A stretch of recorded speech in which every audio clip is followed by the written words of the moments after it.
like, subscribe, and leave a comment. So UFC 306 Noche in the Sphere.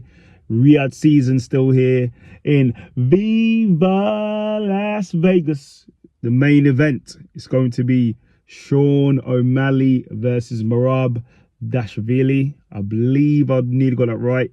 So it's going to be an interesting fight. This one's going to be a bit interesting when talking about it. So obviously we have Sugar Sean O'Malley, the bantamweight champion. His last fight, he defended his bantamweight championship versus Chito Vera. Before that, he beat the greatest UFC bantamweight, which is obviously Aljamain Sterling, the most title defenses in bantamweight history in the UFC. So he's the greatest bantamweight in the UFC. That's what we say about Stipe Miocic. He's got the most title defenses. That's what we say against. That's what we say for Aljo. So Aljo is the greatest bantamweight of all time. Debate me. Obviously he beat him. I personally, and I'll still to this day think that stoppage was a bit early. I know Sugar would have hit him again and probably put him out, hit him a few more times, but I think it was still a bit early personally, because Aljo was moving around and they stopped it. That was very, very weird. But anyway, who cares? So yeah, and before that, he beat people up. Peter Yan, that's a top contender, former champion. Or Pedro Munoz, yeah. And yeah, he had some good wins before that. Stopped Almeida, stopped Matt Wineland, stopped him with a KO walk-off. So Sean O'Malley is a bad dude. He's accurate, he's rangy, he's long, he's dangerous. He's in his prime right now. He's a dangerous guy. I know he trains a lot as well, so that's him. He's going against Merab. Obviously, Merab is wrestling heavy. Merab is Aljamain Sterling, the greatest bantamweight in UFC history's training partner, stablemate. He's wrestling heavy attacks, overwhelming pressure. Literally close the distance and is going to punch you, take you down. Punch you, take you down for 5 rounds. That's what you're going to do until you drown, you gas. That's what he does. He beat Jose Aldo. He's beaten Peter Yan as well.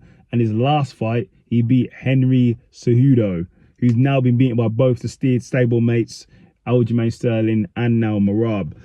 This fight is going to be interesting. I think it just comes down to the fact of, can Merab get in range to get the wrestling on Sugar Sean O'Malley? That's all it comes down to me. Can he get in range to do his wrestling attacks, to do his striking on Sugar Sean O'Malley? That's the problem here, because Merab is quite shorter than Merab and Sugar Sean. Sugar Sean has range, he has length, he has everything. He's always trying to set up, he's always looking for that KO punch. He finds chins really easy. Look at all his past opponents. He's dropped a lot of people. I feel he dropped Chito. Chito did drop. I believe he dropped. That was I class it as a dropped. He stopped Aljo. He dropped Aljo. I can understand the stoppage in Aljo, but I don't think it's an early stoppage. But anyway, he dropped Aljo, dropped loads of other people. That's the thing here. That's the key. There's nothing else to break down on here. Can Merab get in range to do his wrestling attack and striking attack to Sugar Sean O'Malley? Because when he's in range, he can be knocked out, he can be hit, and Merab has been tagged before, and he can be tagged. Sugar can put your lights out. That's the danger here for Merab. For Sugar, it's just not letting Merab get in close to take him down, not letting Merab get in to do his wrestling attacks. For me, it's as simple as that. Similar fight to Bilal versus Leon Edwards. Like, Leon Edwards needed a bit more space to set up. Maybe he wasn't ready for the range, at the range that Bilal was going to be at. It's a similar type thing. Prediction, I'm going 51% to 49%, giving it to Sugar Sean O'Malley. I just think the range is going to be an issue. The range, the height, the length might be an issue for Merab closing the distance. Because every time he closes the distance on Sean, Sean is a sniper. He's not going to miss. He's not going to miss the strikes. I don't know what entries. With the entries, Sugar could hit him with a knee, uppercut, straight. It's very dangerous going against Sean. So that is my prediction.